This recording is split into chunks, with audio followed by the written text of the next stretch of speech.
Hey, thank you for joining me. This one's kind of, I don't know, I want to say a special one for me, but I don't know why. Um, God, there's so much. I'm kind of been holding off on sitting down to actually do the review on this thing because I feel like I'm going to have so much to say about it. I'm like, I don't know where I should start, but as always, I'm just like, just sit down and just fucking just go with it. I think I've decided that this is, I believe, a 3-issue series. This is a collected book, so you can see it's quite large. It's also quite large in as much as it's, well, not a lot bigger, but a little bit bigger than your standard comic, wider, taller. But there's 3 issues, and I don't think I want to talk about all 3 issues in one video because I might go on forever. I mean, I've done that before. I've done hour-long videos. We'll see how I feel. My intention, my thought is just to kind of go through issue 1 first and then do 2 and 3 in different videos, but in relatively rapid succession, maybe one right after another. So you might get 3 videos in a row on this thing. I don't know. We'll see. I just feel like I'm going to have so much to talk about with the story and then the art. And usually when I flip through these things, I'll discuss it both, but sometimes I'm either just more interested in talking about the story and what's going on, or we're just going to ogle the artwork, and this is both. First off, you see this book, if you can kind of see the texture on this cover. I'm trying to angle it with the lighting so you can see this. I don't know what to describe it as, this kind of textured, heavy-duty kind of material this book is made of. DC's Black Label, New York Times bestseller. Azzarello Bermejo, I hope that's how you say his name. That's how I'm gonna say it. I think it is. Batman Damned.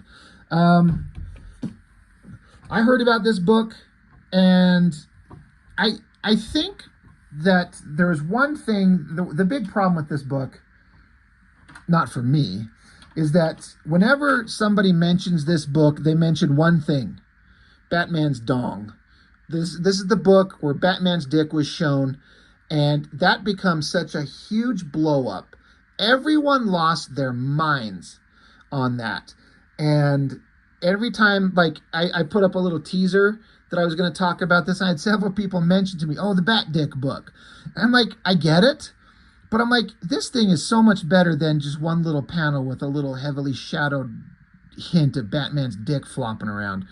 Which, spoilers, that's not in this one because DC lost their balls and censored it and said it was a big embarrassment and they should never do it. I think that's really, really stupid. But the point I'm getting at is that this book is so much better than just the thing that everyone seems to mention about it. Like, this is the book with Batman's dick. I'm like, yeah, but it's God damn it, that's not the focus of the book. So, here's your back cover right there. I want to shout out one of my viewers, Latik Curry. He sent me this thing. He asked me, he's like, dude, I'd love to see you review the Batman Damned. I'm like, I mean, I would, I don't have it. And he's like, no worries, I got you. I'll send you one. And he did. And so it showed up, and I flipped through it just looking at the artwork, and then a day or two later, I sat down and just read it. And I enjoyed the hell out of this. This was not what I was expecting. I didn't know what I was expecting. I expected kind of an adult meaning a serious kind of heavy take on a Batman story, which is what it was. But it also, the ultimate story was not what I was expecting. It went places I did not expect, and the ultimate resolution I did not see coming. I don't collect very many DC books. I like Batman as a character a lot. I love his movies, the animated shows, the concept, but I don't collect a lot of Batman comics because I don't know. I'm not into DC comics that much. But the right project with the right artist first, and then story second. I mean, for me, the art's going to be what gets me. I will read anything if it's got the right team on it that interests me. And this thing kind of read like a movie. The visuals help sell it. Lee Bermejo's artwork looks so cinematic. If they were to make this into a movie, that would be incredible. So as I talk about the story in this thing, I want to make sure I reiterate that I don't know that much about DC Comics characters outside of the basics. So when other certain characters show up, I don't know a lot of the history of those characters or the deeper characterizations of some of the characters that show up. I don't know. I know of their existence, and I know like the basic, like this person has magic. This person is a giant living plant, this is the Joker, I don't know the deeper lore of most of these characters outside of Batman and Joker themselves. So it made for a more interesting reading experience for me because they were all mysterious, and it's interesting that these characters show up in this book. So I hope that makes sense. Starts out with some narration and like a heart monitor line in like an ambulance kind of a thing. Reading it, it doesn't tell you who it is that's doing the narration, but I'm instantly like, well, this isn't Batman's thoughts. This isn't how Batman thinks. But then you get a shot of Batman on like a medical bed, blood on the side, and just look at Lee Bermejo's artwork here. He does everything in kind of a grayscale. There's some great back matter in this book that I will show right here, just so we can see. Like, this is what his artwork looks like, as I understand it, when he creates it on his own. I don't know if he paints it. I don't think he's digital. If you know, please tell me. But I'm fairly certain that he's not a digital artist. I think he paints this all by hand or something like that. But he does it in grayscale. Look at that shot. And, this book in grayscale would be just as good as it is in color. I have no problem with the coloring in it. Believe me, that looks incredible. I think it would look great both ways. I kind of want to look up and see if there's a grayscale version of this. But anyway, his artwork, it's rooted in such a realistic style. You see the seams and the folds on the outfit. It looks very believable. And it's very realistic, muscular human proportions. It's not like exaggerated like a Dale Keown or a Rob Liefeld kind of thing. It's all based in reality. And not a lot of artists, for me personally, can pull off this hyper-realistic look and keep the artwork dynamic and energetic when you kind of constrict yourself to being hyper-realistic. Then the fun of exaggerating shit like a Silvestri or a Joe Mad or a J. Scott Campbell, you lose that when you go hyper-realistic. And only a few artists get this balance of realistic and dynamic. Bermejo, I think he's got it there. And looking at his work, I was kind of reminded recently of that Fantastic Four book that Alex Ross did that I reviewed very recently. I feel like Lee Bermejo's kind of on the same level. It's a different way of drawing than Alex Ross, but I feel like it's so close to the same thing. It's so good. Anyway, I could sit here talking about the art and the story, or both, or none. But Batman, he's in an ambulance. So that's how the story kicks off. Imagine a Batman movie, and this is how it starts out. He's bleeding out horribly. You got cop and firemen, and they're in an ambulance speeding down the road. They're gonna start cutting his mask off, but then Batman wakes up, grabs the guy's hand, slams the guy across the room, kicks him away. Cop pulls a gun, and even this cop says, "Batman, I'm on your side, don't."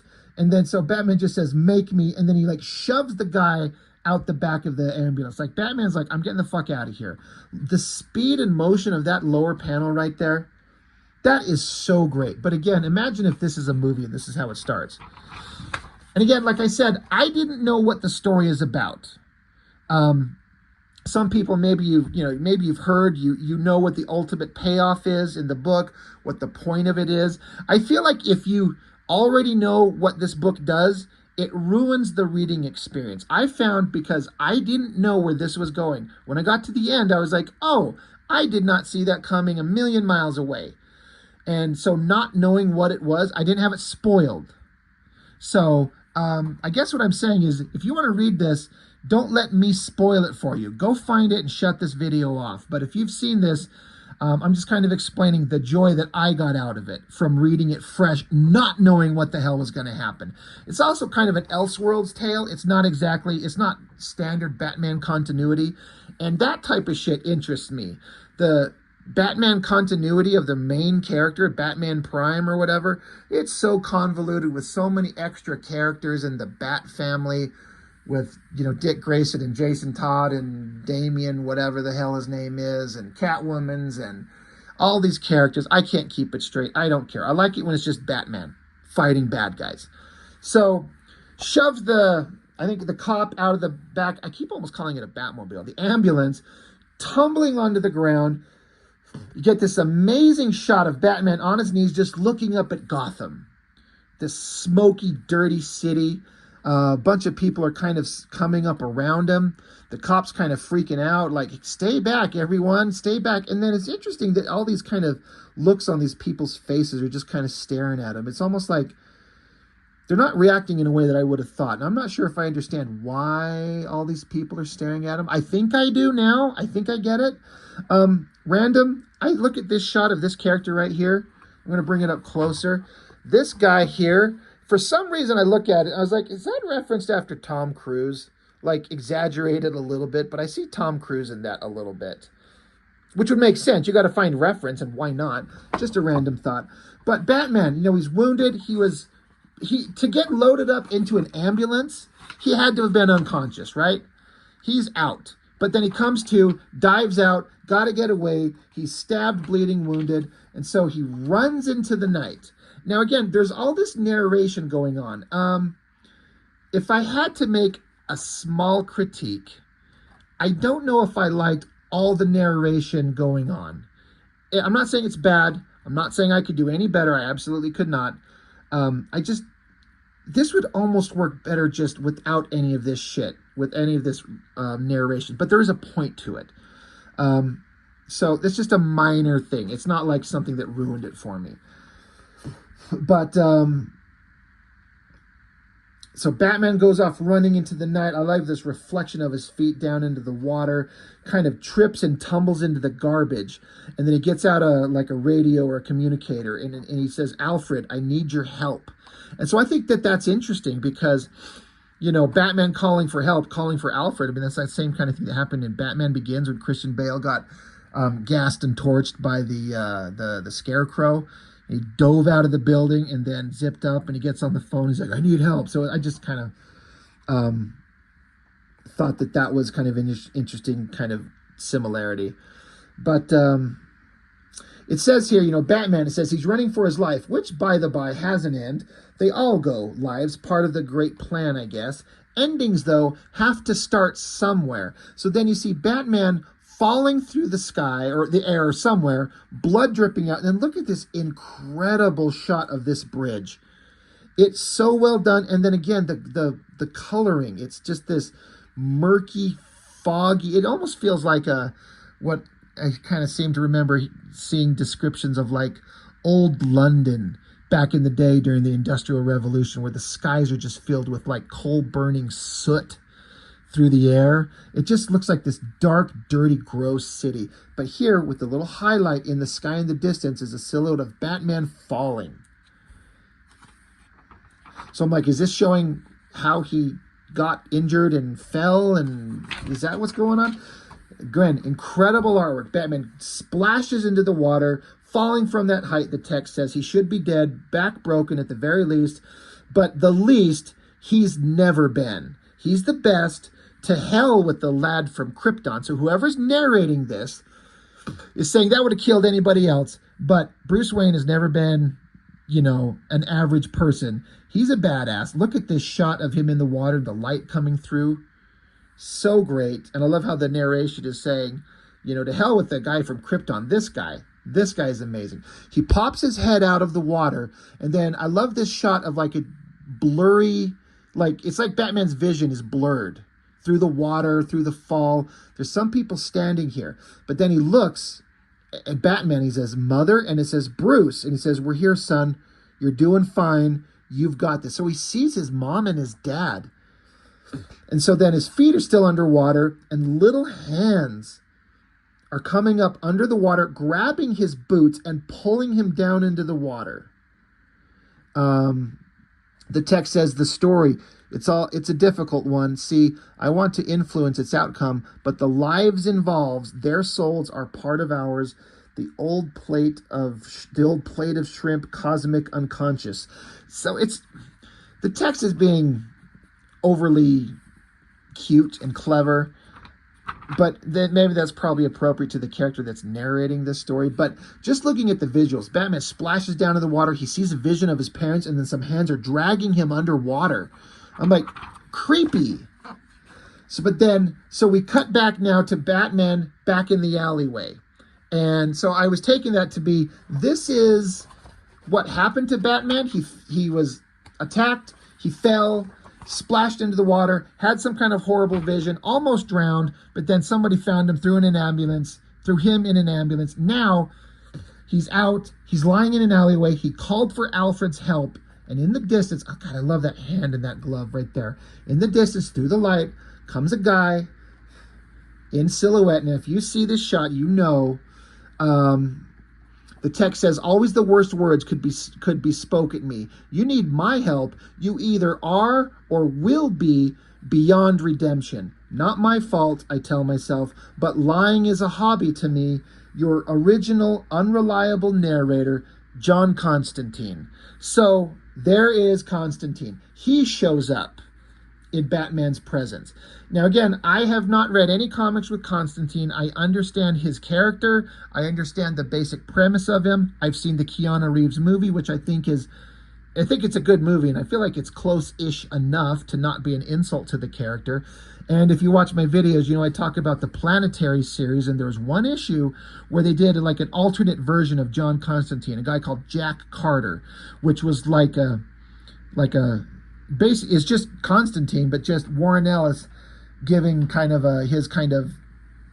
speaking his part about the character. And I really liked that issue of Planetary and that character. So here's Constantine. Batman says, "You're not Alfred." And Constantine's like, "No, sir. Seems like the butler took the night off. But don't fret, old son. You're not alone." And so it kind of fades into a different color palette. So that tells me we're in a different time. Kids are playing here on that spinning wheel of death at playgrounds. Goddamn thing was fun, and is just a step away from killing you. But we see basically it's Bruce Wayne as a kid yelling at his mom and dad, and they seem to not be paying attention to him a little bit. But as he's trying to yell to him, like, "Mom, Dad, look at me," there's a voice saying, "Me, Bruce, look at me." And so this young girl behind a tree pops out, creepy looking, freaks him out. He says, "Who are you?" Now, again, I don't know much about this character except from the visual. I think in that I've seen in the, was that Suicide Squad movie? Is it the Enchantress? I saw that and I'm like, okay, well, that must be who this is. But this is like a kid version of her at the time when Bruce is a kid. And so she keeps speaking, "Me, I exist before and after all. I places, I times, I at once. I am desire and fear of desire. I, your secret, Bruce. Will you be mine?" So she puts up her finger to like, shush, be a secret to me. Freaks him out. He falls, tumbles. And so now, again, I'm like, child Bruce Wayne sees this Enchantress as a kid, and she looks creepy, scary as hell. That is something. So then Batman, again, snaps to consciousness. He's awake. He's in a bed. There's all these, writings, I don't know, magical glyphs or something on the wall. Batman's disoriented. He doesn't know what's going on. He sees that his wound is healed. And then he looks in the other room. Constantine's watching TV. Constantine says, "You need a friend." And Constantine says, "Welcome back to the world of the living. Blanks to fill, I know. I'll do my part." But Constantine's watching the news, and they're saying that A dead man was pulled from a dead body in the bottom of Gotham River. And he says, there's a man dead, and I don't mean to pest you, so sawed off. And Batman says, excuse me? So basically, they're watching the news. There's a dead body. The news report saying it seems that a decades-long Gotham in a nightmare is over. You also see in the background here, like this misty kind of figure. I didn't quite recognize it at first, but it's supposed to be Deadman. Again, another character I don't know anything about, except he showed up in Kingdom Come. Like a red outfit and a skull face. And that's the only place I've ever seen Deadman. I don't know anything about him except he showed up in Kingdom Come. So I know his vague existence, because I don't read DC Comics. But there he is there. But you see Deadman floating in the background like a ghost mist. Batman says, I was on the bridge tonight. And Constantine says, well, that may prove a bit of a problem for us. The news report continues, at long last, the man responsible for more deaths in this city than old age is dead. And we see the Joker. They pulled the Joker's body out of the bottom of the river. And Batman's like, Joker's dead? Who's responsible? And Constantine says, the question tattooed on every corpse seemed the coppers haven't a clue. Do you? Detective, and then he stops, and like Batman has bailed out of the window. Like he does, he took his opportunity to disappear like that.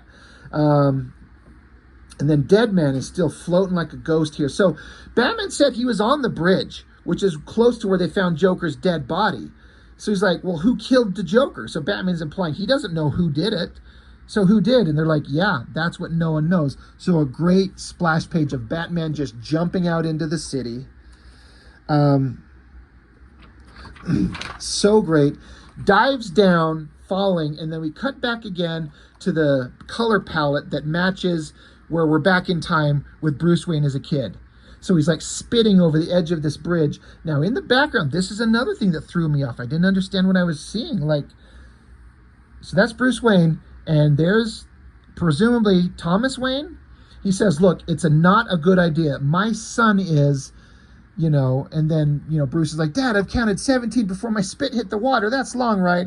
And Dad's like, it sure is, Bruce. Tell you what, try erasing your spit with this penny. And whoever this woman is in the background is kind of dismissive. Meanwhile, the woman, while, he tosses the coin to the kid, the coin, he misses it, it bounces over the edge, and Bruce looks down to see. The lady says, look, Tommy, your kid seems nice, but if you want to spend time with me, basically it's like, this is not Bruce Wayne's mother. And she's like, if you want to spend time with me, your kid's kind of throwing off the whole thing. And the dad's like, girly, you got to put up with, it's implying that he wants to spend time with this woman. So he's having an affair. That's what I read this as. So Thomas Wayne's having an affair? Is that what's going on? Is this a part of the history I didn't know? What's going on? But while the coin went over the side, Bruce keeps reaching for it because it landed on a ledge, and he almost falls over the side. And so his dad had to grab him. He's like, God damn it, son. Do you want to get yourself killed? Be careful. Cut back to Batman. Now he's up on a high ledge, looking down, and, looking at a dead body down here. Batman's observing. There's Commissioner Gordon. There's a guy in a hood. And the guy in this hood is saying to the cops, was a monster that's done this. I seen him with my own 2 eyes, screaming and laughing and wet and cracking. The devil fell from heaven. So whoever this guy is, pointing, screaming, freaking out, he's implying he saw who killed the Joker. That's the whole thing. Batman's like, someone killed the Joker. I better find out. So the guy continues, the devil is here in Gotham. And Gordon's like, yeah, amen to that. So again, there's more text from Constantine talking along. I'm not going to read it all, leave some mystery for the book. But he keeps walking along, Gordon does. And then this same kind of homeless bum guy gets back in his face. And he's saying a bunch of weird stuff that doesn't make sense. Delusions, the skin, I see way beyond. I see calluses that cover your eyes. I saw murder, Commissioner Gordon. Why don't you believe me? And because Gordon says, because I believe in him. So they look up and just see Batman's cape just disappearing into the distance. So the homeless guy runs off. Gordon says, Godspeed. And then but the homeless guy is implying he saw who killed Joker. So Batman is chasing him down, and the guy's yelling, leave me alone. So the guy's running. Batman is just chasing his ass down, gets his batarang out, zips himself up to keep up with the guy. Batman wants to know. I like that we don't get Batman's inner thoughts. We get Constantine's narration, and there's information in there. Again, I'm not going to repeat it. But Batman chases after him, keeps going after the guy, jumps down, and this homeless guy's running. He's freaked out. Who wouldn't be? Batman's chasing you. This guy goes over this kind of wooden fence wall. Batman grits his teeth and just powers through it. And then there's this big open cavern right here. And there's a voice that says, I know what you did. And I'm like, is this like a Rorschach thing and I'm seeing something that's not there? Or am I completely right? But I'm like, there's a face in this mist. Eyes, nose, mouth. A ghostly apparition face. And Batman charges into it. And the voice says to Batman, I know what you did. I'm like, oh shit, this is creepy. So we've seen Constantine. We've seen Dead Man. So then we get into the scene. Batman gets back to the Batcave, gets in there, and you see he's dropped his cape. He's taken his outfit off. Now, I'll talk about the story before I get into the one scene here for a minute. But he's asking the Bat computer to scan his body. Like, am I okay? Am I physically all right? And it kind of explains, well, you've got these problems from normal type of fighting, that type of stuff. There's problems, but, Batman says, any evidence of multiple fatal stab wounds? It's like negative, nothing. Now, this right here, this is the shot where you would see Batman's dick. It would be right here. But it is completely blacked out as I sit here and rub it. I did a little research. I'm like, why is this blacked out? And from what I read, DC Comics chickened out. They said it was a huge embarrassment. They should have never done it. And all future printings of this book will have that censored. And that pisses me off. Now, look, I'm not here to read comics that have dicks flapping in our faces. Unless it's like a parody joke book that's meant to be funny and over the top and silly. I'm on board with that. I'll look at that, because that's the point of it. But nudity in comics, it can be there, it's fine, but I sit here and think about this shot. I wonder if Azzarello asked for that, and if so, why? Why would we need to see the batDONG? Or did Bermejo throw it in there? And I can't imagine that if Azzarello disliked it, he wouldn't have said, no, we don't want that, cover it up. I imagine that whoever come up with it, writer or artist, both of them agreed, like, you know what, that's awesome, throw it in there. And the concept, you can see a figure like Batman strip his battle armor off, takes off his cowl, takes off his cape, everything, and it strips him down to the human man, and it makes him more relatable. It makes him kind of vulnerable in a way, kind of like in Empire Strikes Back when we see just a hint of Vader's skull, like that burned head. It gives you kind of sense of humanity and vulnerability in this unbelievably unstoppable monster that is Darth Vader. In a way, not that you need to show Batman's dick, but the human figure down to the nude form, it humanizes him and makes him a little bit more vulnerable. So, I can't help but sit here and wonder, why did they choose to put his dick in here? It doesn't help. It doesn't need to be there. It doesn't advance the story, except that it just shows his dick, and it's just focused on his pelvis. So I don't have a problem if it's there. I'm mad that it's not there, because that is the artist's original vision, and I want to see the artist's original vision. I'm not interested in the censored bullshit version because DC Comics is a bunch of chicken dicks. So I'm pissed off that it's censored. Not that I want to see dicks in comics necessarily, but I do want to see the original vision of the artist's work and see how it fits in the narrative of everything else. So I am kind of curious as to why they did it, and I am mad that it is not there. So I don't know. It's just some thoughts I had on that. I mean, we'll show Batman's ass cheeks, but if this was a woman and we saw her titties, would anybody care? I don't know. I'm kind of curious as to why a certain population, a certain segment of the fandom shit their collective pants at the Bat Dick. It's like, it's not a big deal, guys. It does not matter. This is not a big deal. This is like an adult book. It's not meant for 8-year-olds. It's an adult, grown-up, mature horror version of Batman, and that's fine. It doesn't matter. It's not a big deal. But if you're one of those ones that freaked out, I don't get you. I don't get the problem. It's one panel on one page, and you move on, and it's never there again. Who fucking cares? But I make the argument, it doesn't need to be there because it doesn't enhance the story. So I only want it there because I want what the artist originally did. I don't want to see it censored. Anyway, I don't know if I would have drawn this book that I would have thrown his dick in there. Who cares? Anyway, back to the story. Batman's, having his conversation with his bat computer, and he's kind of confused about what's going on. He's like, reports on any deaths. John Doe found on a bridge, found in a river, location unknown. We don't know what there's lack of information. So Batman's like, a body just doesn't disappear. Where's that body that fell from the bridge? Where's the Joker's, the implication? So it shows like a beard and a hat. So you're like, oh, Batman's going to go undercover. So he, looks at his bat mask, and then you hear a voice that, he's saying, the computer says, current location unknown, searching, no further information. And Batman says, a body just doesn't disappear. He tells the computer to check again. And then you hear that voice in the same kind of text box that was this ghostly image that says, I know what you did. It says, maybe check your head. He turns and looks at his, empty bat suit. And then the bat suit reaches for him. Like, that is creepy. Imagine if this was in a movie. If just suddenly the empty suit reaches for him. He screams no and drops down to his knees with, again, the image of the bat suit there. And he's just cowering on the ground. The light coming up here. This is so visually awesome. And I love that it's not covered in words. It's just letting the visuals tell you.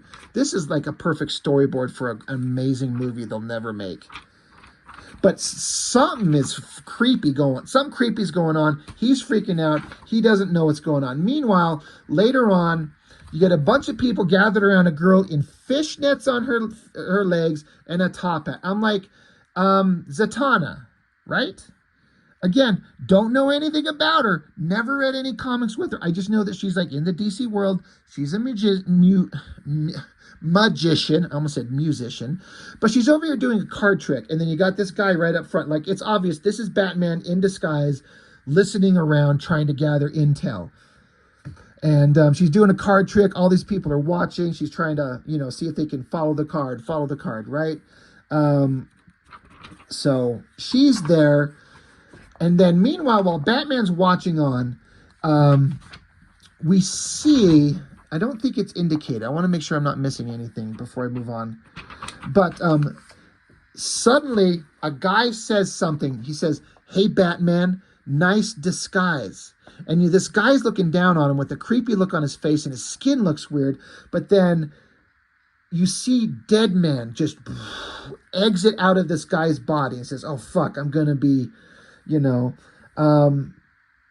and then the Constantine narration continues. Well, this skinned horror show needs some explaining. Name was Boston Brand when he was alive. Now, though, he's dead, man. So there's Deadman, and this version of him is like, it's just like, I don't know if this is how he's drawn in the comics, just like muscle tissue without skin. It's really creepy.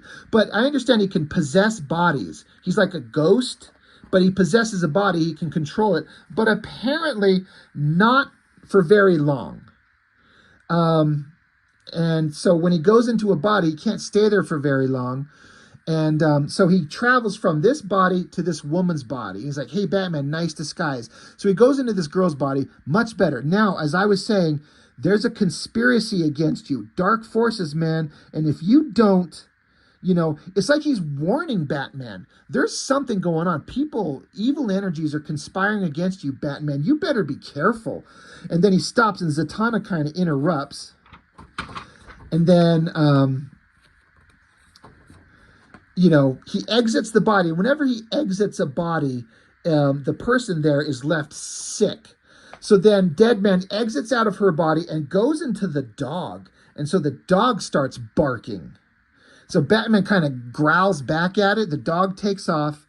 And, you know, so Batman walks up and to Zatanna, you know, dismissing the possession guy saying something to him.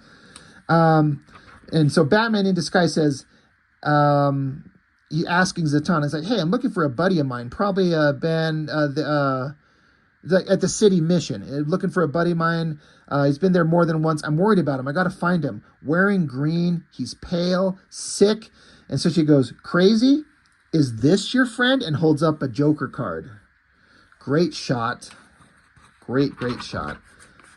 So then we get back into Batman just back at his Wayne Manor, sitting around, pondering everything. There's a bird flying through the sky.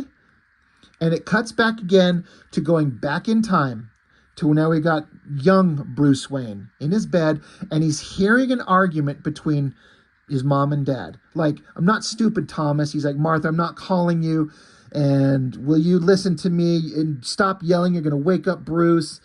Stop using Bruce as your excuse. And, you know, Bruce just quietly says, too late. Like, he can hear them fighting. And then you hear a voice. Again, it says, no, true, Bruce, you want, I know what. I know, don't be afraid, never, ever again. So he says, I'm not afraid. And so there's that kid version of the Enchantress. She says, should be, I be, of you to be. So freaked out. He says, afraid of me. She says, price high, tears, your tears. And she's got a bat in her hand. She says, will you cry for me? As she holds the bat in front of his chest, obviously mimicking the bat symbol that he would wear on his uniform. I love this shot of his head here as like one panel, and then his body here in like a third panel, but it's just one shot hidden behind that panel there. So this child enchantress is telling him, like, you should be afraid. And she says, will you cry for me? Creepy. So then the bat screeches, and then Batman like wakes up from that dream. And then, you know, he sees another news report, word of a kidnapping that unfortunately can only mean one thing. So then look at this incredible shot of Batman going to this church cathedral. I can't believe how goddamn good that is. It is so cinematic. It kind of reminds me of the first Keaton Batman movie, you know, where he goes in the end with the Joker. You can hear that music. So well drawn. Walks into the church, and as Batman opens the door, you hear Constantine. He says, so a bat walks into a church. And Batman says, is that supposed to be funny, Constantine? He's like, funny? Heavens no. Joker's dead. And then Constantine also says, or he isn't. Do you believe in an afterlife?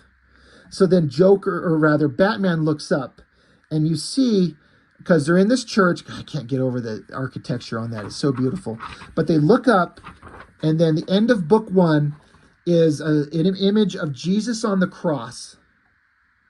But when I first read this, I missed this because I was just entranced by the visuals, the silhouette of Batman here up front and this image of the cross. But I kind of missed the point that the face of Jesus has been painted over in white with a red smile. So it's like only the Joker would do that, right? Especially desecrating a holy image of Jesus on the cross with Joker's face. So we've all been led to believe that the Joker's dead. And Constantine's like, he's dead, right? Or maybe he isn't. Do you believe in an afterlife? And then the narration from Constantine says, moot question, I suppose, for obviously it believes in you. And so it ends there. So it's like, is the Joker alive? Because who would desecrate an image like this for Batman to find except the Joker? So that's the end of issue 1. Again, this is taking me 40 minutes. So to finish the rest of this book, we'd be here for another hour, and that's too long. So I will do issues 2 and 3 on another video. But this part 1 had me hooked. Batman was stabbed. Presumably Joker's dead. Batman was there, but he doesn't remember. We're seeing flashbacks to his childhood where mom and dad were fighting. His dad's trying to hook up with maybe a prostitute. Terrible childhood for Batman. Excuse me. Whereas Batman's always been portrayed as having a good childhood up until his parents were killed. But now it's like his parents hated each other. And you got Constantine there, you got Zatanna there, you got Deadman there. All these kind of like magical, beings surrounding him. Deadman warning him that there's some dark plans coming against you. Constantine's there trying to help him figure it out. Man, I am hooked. I am hooked, and I'm like, what is going to happen in this book? So, again, we're going to stop right there. That's book 1. I'm guessing this was the cover to issue 1. That's the cover to issue 2. Lee Bermejo's artwork is unbelievable. I want to go look up and see if I can find out like what his originals look like. It looks so great. Anyway, Batman Damned, part 1 of 3. If I decide to break them all up into, maybe I'll do the last 2 issues in one video. I don't know. We'll decide then. But at least part 1. Anyway, that's all I've got for now. Latique Curry, brother, thank you for sending me this book. I had no idea how good this was. I enjoyed every step of this book. It was amazing, and I can't wait to keep sharing it with everybody. So I hope everyone found this as interesting. I'm spoiling it, and I'm just sitting here yapping on about it. But that's what some of you seem to show up for, is to hear me kind of talk about it and give my thoughts on art and story and blah, blah, blah, blah, blah. Anyway, that's enough for now. Batman Damned. God damn, is it a good book. So that's all I've got for now. Thank you for watching. I'll see you next time.